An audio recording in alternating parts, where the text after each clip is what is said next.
Next, we'll discuss about plant tissues. So, similar dengan animal tissues, plant tissue pun kita kena bahagi kepada grouping dan juga type. So, for plant tissues, can be broadly categorized into three tissue system, iaitu meristematic, ground tissue dan juga vascular tissue. So, ni macam groups of plant tissue lah. So, ada group meristematic, lepas tu ada group yang kita panggil sebagai ground tissue dan juga vascular tissue. Okay, so for the meristematic tissue, dalam dia ada pelbagai jenis. Cuma the only one yang awak kena boleh state adalah apical meristem. So itu the first group of plant tissue, iaitu apical meristem. The second one adalah ground tissue. The third one adalah vascular tissue. So vascular tissue ni yang awak very familiar lah, iaitu the first type of vascular tissue adalah xylem, the second type is phloem. Okay, for the ground tissue ada tiga jenis. There are three types of ground tissue. The first one is parenchyma. So dia satu perkataan je So parenchyma tissue. The second one is collenchyma tissue. The third one is sclerenchyma tissue. So ada dua jenis vascular tissue, xylem and phloem. Ada three types of ground tissue, iaitu parenchyma, collenchyma dan juga sclerenchyma. So whenever you try to remember parenchyma, collenchyma dan sclerenchyma, cuba ingat mereka ni dalam turutan. Parenchyma, and then secondly collenchyma, thirdly sclerenchyma. Okay, ada reason dia kenapa saya suggest awak ingat ikut turutan. Tapi sebenarnya mereka bukan turutan lah. Okay, karakteristik mereka nanti kalau kita ingat ikut turutan ni, lebih senang kita nak identify tisu tu tisu yang mana. So itu adalah grouping of tissues. Next, kita fokus kepada apical meristem dahulu. So the term apical datang daripada root word dia adalah apex. So apex bermaksud paling hujung. So paling hujung tu tip, the tip of the plant. So dekat plant ada dua hujung, sama ada hujung akar dia iaitu root tip ataupun hujung pucuk dia iaitu shoot tip. So itu dua tempat dekat plant yang kita akan jumpa apical meristem, iaitu meristematic tissue, jenis plant tissue yang kita jumpa dekat root ataupun shoot tip, iaitu bahagian apex of the plant. So there are three types of apical meristem. Protoderm yang akan develop into epidermis. Okay, so one thing yang awak kena ingat pasal meristem ni, so in plant most tissue tak boleh divide, tak boleh membahagi by mitosis or meiosis. Okay, kebanyakan plant tissue mereka tidak boleh buat mitosis ataupun meiosis, maksudnya mereka tidak boleh membahagi. Okay, so the only group of tissues yang membuat kerja untuk membahagi merujuk kepada meristem, iaitu mainly actively dividing by process mitosis. Kebanyakan meristem ni mereka akan buat proses mitosis untuk divide menjadi multiple number of new cell. Okay, so itu kerja utama meristem. So meristem yang kita panggil sebagai protoderm, so sel-sel yang protoderm ni akan akan membentuk epidermis, iaitu seolah macam lapisan kulit kepada tumbuhan. So kalau tengok dalam gambar root ini, so epidermis adalah lapisan tisu yang paling luar sekali dekat tumbuhan. Tak kisahlah dekat akar ke, dekat batang ke, dekat pucuk ke, epidermis tu yang paling luas sekali. So epidermis datang daripada apical meristem yang kita panggil sebagai protoderm. So the second one is procambium. So procambium adalah apical meristem yang akan develop into vascular tissue. Okay, so nampak pattern dia. So this group of tissue yang akan divide untuk menjadi structure-structure yang lain yang kita jumpa dalam plant. So kalau protoderm dia akan menjadi epidermis, procambium yang akan menjadi vascular tissue iaitu tadi xylem dan phloem. Lepas tu kita ada ground meristem yang akan menjadi pith. Pith tu adalah bahagian tengah-tengah batang ataupun akar. So the main function of meristem is primary growth. So tadi saya kata kerja dia untuk divide by mitosis kan. So untuk sel tu membesar, kenalah tambah lebih banyak lapisan sel. Okay, so itu kita panggil sebagai growth, pertumbuhan, iaitu menambah jumlah sel yang ada melalui proses mitosis. So apical meristem ni yang akan buat primary growth. So tisu-tisu yang utama yang terlibat dalam pertumbuhan pokok-pokok. Okay, when the plant needs to grow, so dia akan guna apical meristem ni untuk tambah jumlah sel yang dia ada. Okay, either to increase the height ataupun length ataupun diameter of the plant. Diameter ni bukannya untuk primary growth. So diameter ni lebih kepada untuk secondary growth. Okay, so untuk apical meristem dia hanya melibatkan primary growth saja, iaitu tambah ketinggian ataupun kepanjangan. Dia tak akan tambah diameter. So diameter ni untuk secondary growth. So secondary growth bukannya menggunakan apical meristem. So itu beza antara primary growth dan juga secondary growth. Okay, so apical meristem ni hanya untuk primary growth sahaja. The second type of plant tissue adalah ground tissue. So ground tissue ada 3 jenis, parenchyma, collenchyma dan juga sclerenchyma. So kita tengok yang parenchyma dahulu. So parenchyma ni awak kena differentiate in terms of shape, lepas tu composition ataupun characteristic of the cell wall, lepas tu cell arrangement, cara susunan sel dan juga main characteristic associated with the ground tissue lah. So for parenchyma, the first type, shape dia adalah spherical ataupun isodiametric. Okay, so sama ada kamu kata dia spherical ataupun isodiametric, maksud dia sama lah. Okay, secondly, in terms of cell wall, parenchyma ada thin primary cell wall. Dia ada cell wall first version, sebab tu kita panggil dia primary. So cell wall ni ada 2 version. Yang pertama dibuat dengan yang kali kedua dibuat.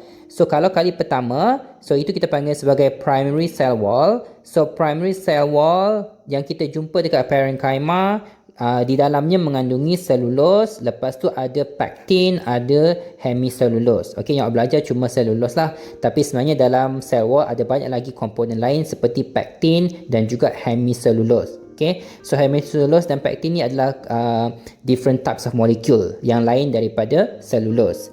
Okay, next, in terms of cell arrangement, susunan sel, daripada gambar ni pun kita nampak the cell for parenchyma is loosely packed. Maksudnya mereka disusun tetapi tidak disusun dengan rapat. Maksudnya ada banyak spaces. There are many intercellular spaces in between the cell untuk parenchyma tissue. Inter bermaksud antara, in between. So intercellular adalah di antara ataupun in between cell. So it is the spaces found in between cell. So since mereka adalah loosely packed, mereka tidak pack dengan sangat rapat. So loosely packed, so ada banyak intercellular spaces. So in the diagram, so this is the intercellular spaces. So intercellular spaces ni sangat penting untuk parenchyma sebab parenchyma ni adalah living cell, sel yang hidup. So dalam plant cell, tak semua tisu-tisu dia adalah sel yang hidup. Ada tisu plant yang sel dia mati. So parenchyma adalah example of plant tissue yang tisu dia adalah sel yang masih hidup. Okay, so untuk make sure sel ni masih hidup, dia perlukan gas exchange, pertukaran gas. So that's why kita perlukan intercellular spaces for gaseous exchange so that parenchyma cell can still live. Ingat, plant pun perlukan gas exchange, perlu pertukaran gas, dia kena ambil CO2 dan buang oksigen untuk dia hidup. Okay, so sama macam kita punya lung yang ambil oksigen tetapi buang CO2. Kalau plant terbaliklah. Okay, so intercellular spaces ni penting untuk kita maintainkan parenchyma ni sebagai living cell yang ada nukleus. So ada 2 karakter kat situ, dia adalah living cell dan dia mempunyai nukleus juga. Okay, next, for the colon-chyma, in terms of shape, dia adalah polygonal. So, sebelum ni saya cakap dah, polygonal tu maksud sel yang ada bentuk tetapi tidak tetap bentuknya. So, many corners. Okay, so polygon. So, polygonal dan dia elongated with tapered end. Okay, so tisu ini kalau kita tengok secara menegak, so dalam gambar ni dia bagi secara melintang. So kalau secara menegak kita akan nampak tisu dia adalah memanjang dan di hujungnya menajam. Lebih kurang macam kalau previously animal tissue, bentuk yang lebih kurang sama macam ini adalah kita merujuk kepada smooth muscle. So sel dia elongated, memanjang, lepas tu hujung dia tapered. So macam saya lukis ni, hujung dia menajam. So itu adalah colon-chyma tissue kalau tengok daripada menegak lah. Okay, so kalau dalam gambar di atas ni untuk gambar yang melintang. So itu dia punya shape. Second, for the cell wall, mereka ada primary cell wall, sama macam dekat parenchyma pun ada primary, tetapi primary dia ada bahagian yang menebal. So thick primary cell wall, unevenly thickened at corner. So kalau tengok dalam gambar ni, in terms of cell wall kita nampak kan perbezaan dia. So this one is thinner, yang ini lebih tebal. Secara general, cell wall dalam colon-chyma lebih tebal daripada parenchyma. Itu yang pertama.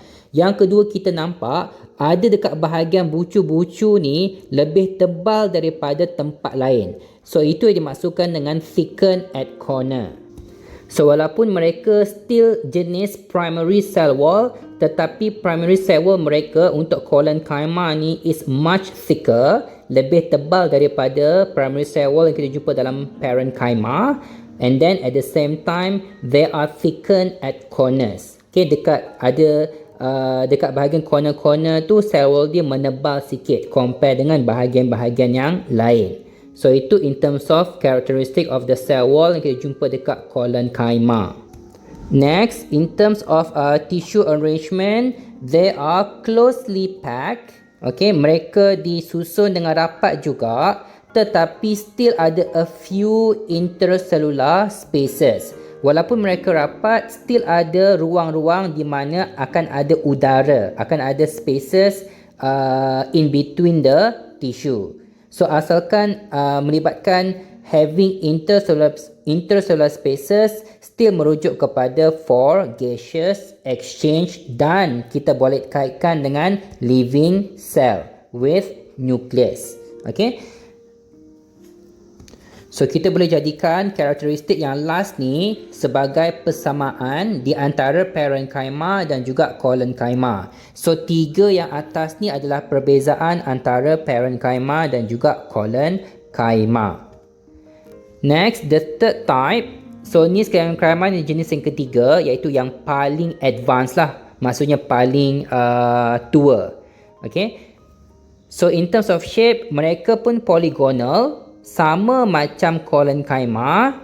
Lepas tu pun elongated with tapered end.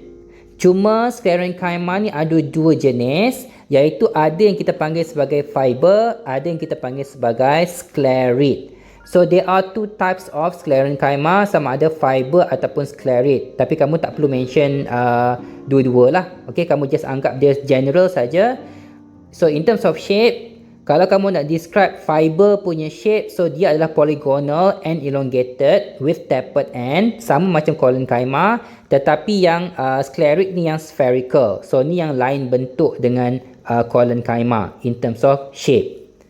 So itu yang pertama. Yang kedua, in terms of cell wall, mereka ada thin primary cell wall, tetapi at the same time mereka juga ada thick lignified secondary cell wall. So sclerenchyma ada dua-dua, primary dan juga secondary cell wall.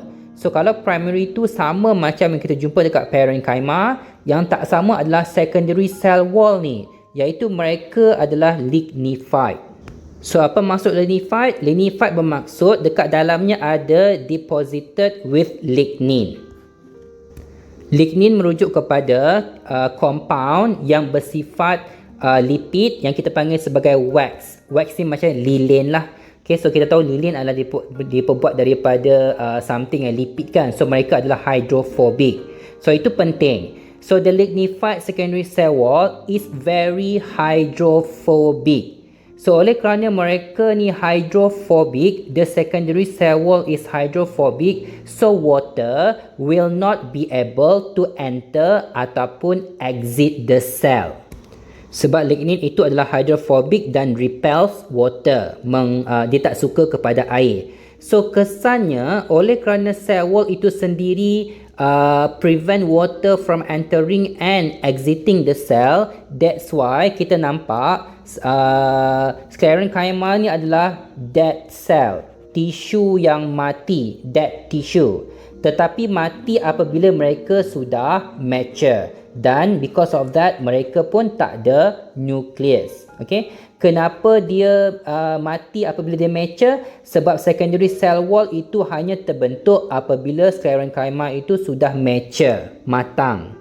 So masa sclerenchyma tu masih lagi baru, young, masih lagi muda dan masih lagi membesar, belum ada secondary cell wall, masa itu mereka hidup lah. Tetapi apabila sudah mencapai usia matang, so sudah ada formation of lignified secondary cell wall, pada masa itu baru sclerenchyma tu akan menjadi tisu mati dan tak ada nucleus.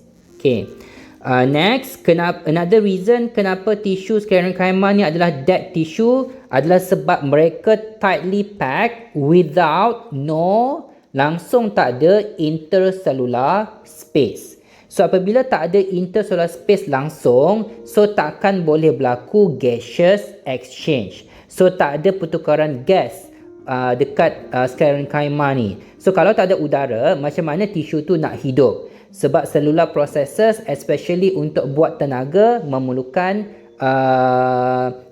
gas exchange, CO2 dan juga oksigen, baru kita boleh buat tenaga. So tak ada tenaga, sel tu matilah. So kalau soalan tanya, what are the two main reason why sclerenchyma is a dead tissue upon maturity when it has matured? So the answer for that is, so the first answer adalah because mereka have thick lignified secondary cell wall. So itu reason yang utama. Second reason, because the tissue is tightly packed without any intercellular spaces. So dua main reason kenapa mereka tisu yang mati apabila mereka sudah mature. Next, kalau tengok dalam gambar ni, kalau perasan, primary cell wall adalah cell wall yang berada di luar. Tetapi secondary cell wall, dia adalah cell wall yang berada di bahagian dalam. So jangan anggap apabila dia secondary dia berada di luar. Tidak. Okay, so dia akan berada di dalam, iaitu dekat dengan cytoplasm. Cuma oleh kerana the tissue is dead, sudah mati, so cytoplasm pun sudah tidak ada. Okay, sebab kalau sel tu mati, cytoplasm pun tak ada lah kan. So kalau suruh label, yang di tengah-tengah ni is no longer cytoplasm, tetapi kita panggil sebagai lumen. Lumen ni nak kata dia adalah empty spaces, ruang kosong yang tidak ada apa-apa isi. Kalau parenchyma dan sclerenchyma, kamu still boleh label dia punya cytoplasm. So this is the cytoplasm, this one is also the cytoplasm. Okay, next, kalau parenchyma boleh nampak mereka punya vacuole. So ni adalah dia punya vacuole yang dekat tengah-tengah. So kalau dibagi gambar, soalan suruh awak identify itu tisu mana. So awak boleh guna the size of the cell untuk kita predict itu tisu mana. So generally parenchyma size dia paling besar.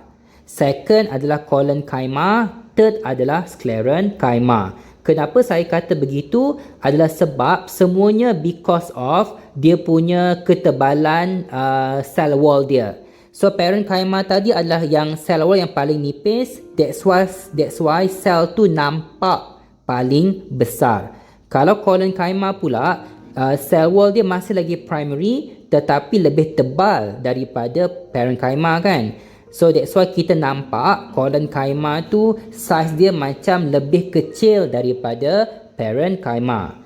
Sclerenchyma pula dia ada dua layer. Dia ada primary cell wall yang nipis tetapi dia ada secondary cell wall yang sangat tebal.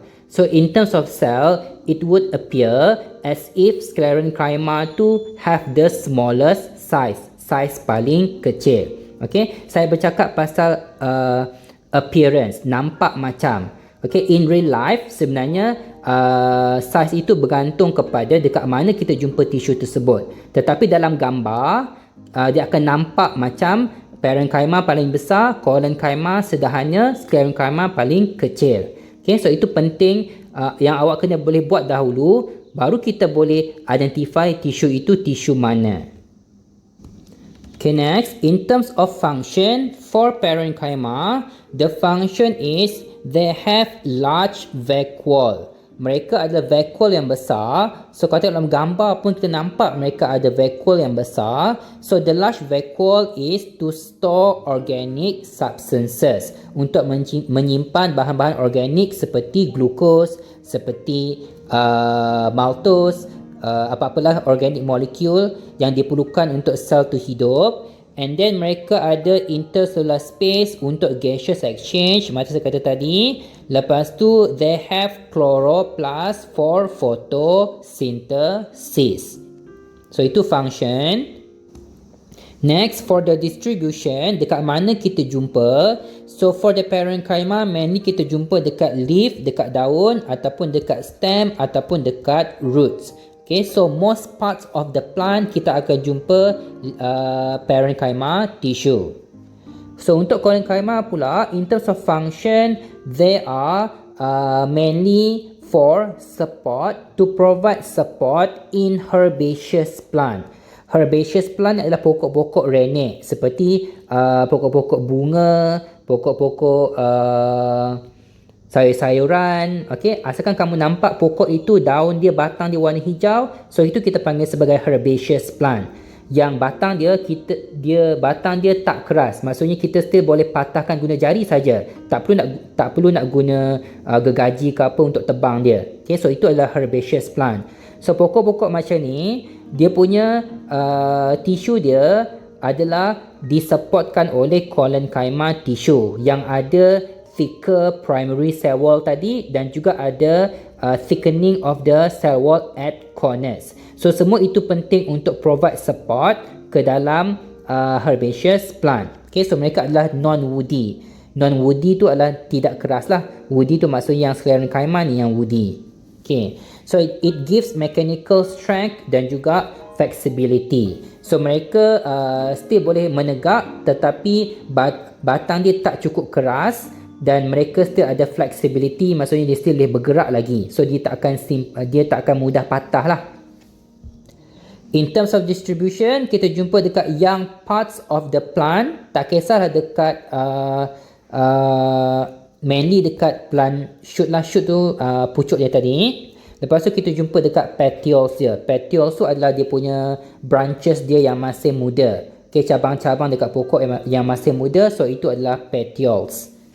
So the third one is sclerenchyma. So function still to provide support and give protection, tapi lebih kepada protection from mechanical damage. Mechanical damage tu maksudnya kalau kita pergi patahkan ke, so itu mechanical damage, something yang physical. So oleh kerana dia ada thick secondary cell wall tadi yang keras, so tidak mudah untuk kita patahkan pokok-pokok yang woody macam ni, pokok-pokok yang berkayu. Okay, especially kalau pokok tu dah besar kan, so kita kena guna gergaji, kita guna kapak untuk kita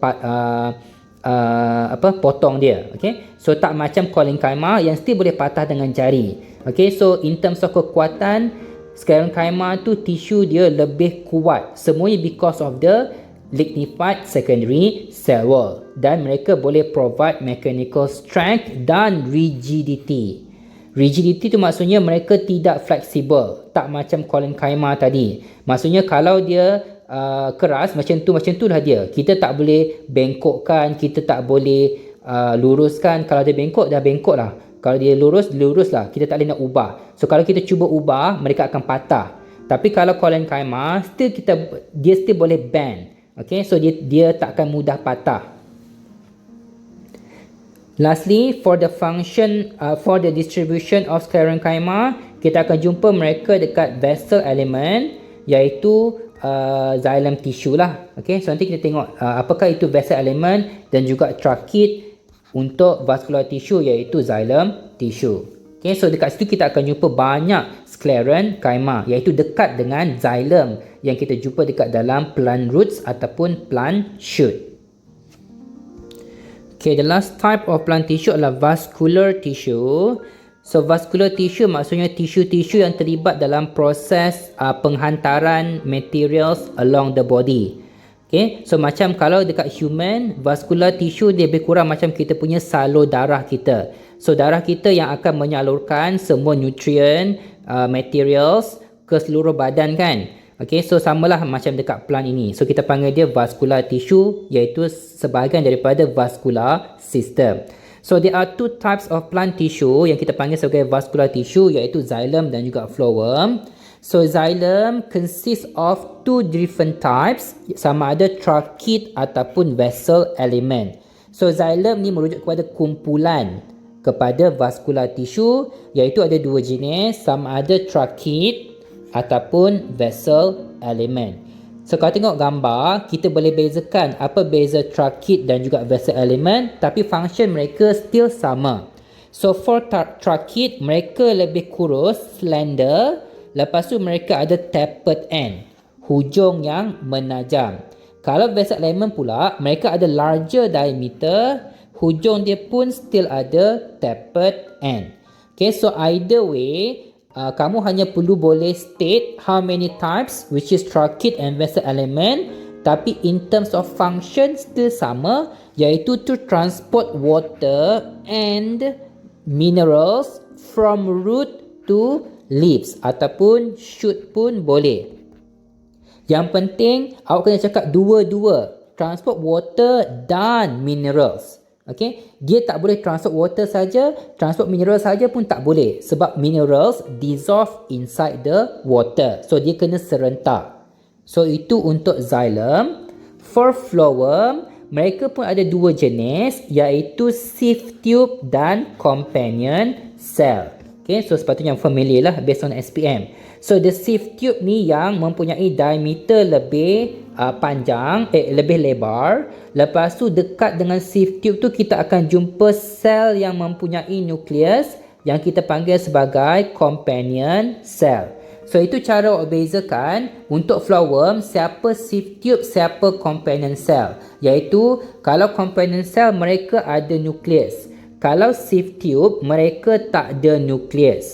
So even though mereka tak ada nukleus, bukan nukleus sajalah, dia tak ada nukleus dan juga large organelles. Large organelles tu sebelumnya belajar seperti mitochondrion, chloroplast, semua organel-organel besar macam tu kita takkan jumpa dekat dalam sieve tube. Okay? Tetapi kita jumpa dekat dalam companion cell. Okay? So sieve tube ni walaupun dia tak ada nukleus dan juga tak ada large organelles, it is still a living tissue.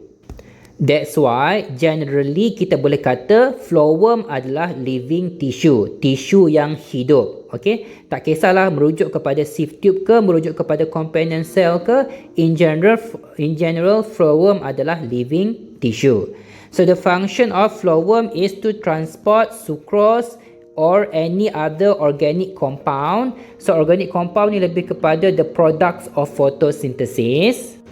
So apa-apa products of photosynthesis akan ditransportkan from the leaves to the roots or any other parts of the plant ikut phloem.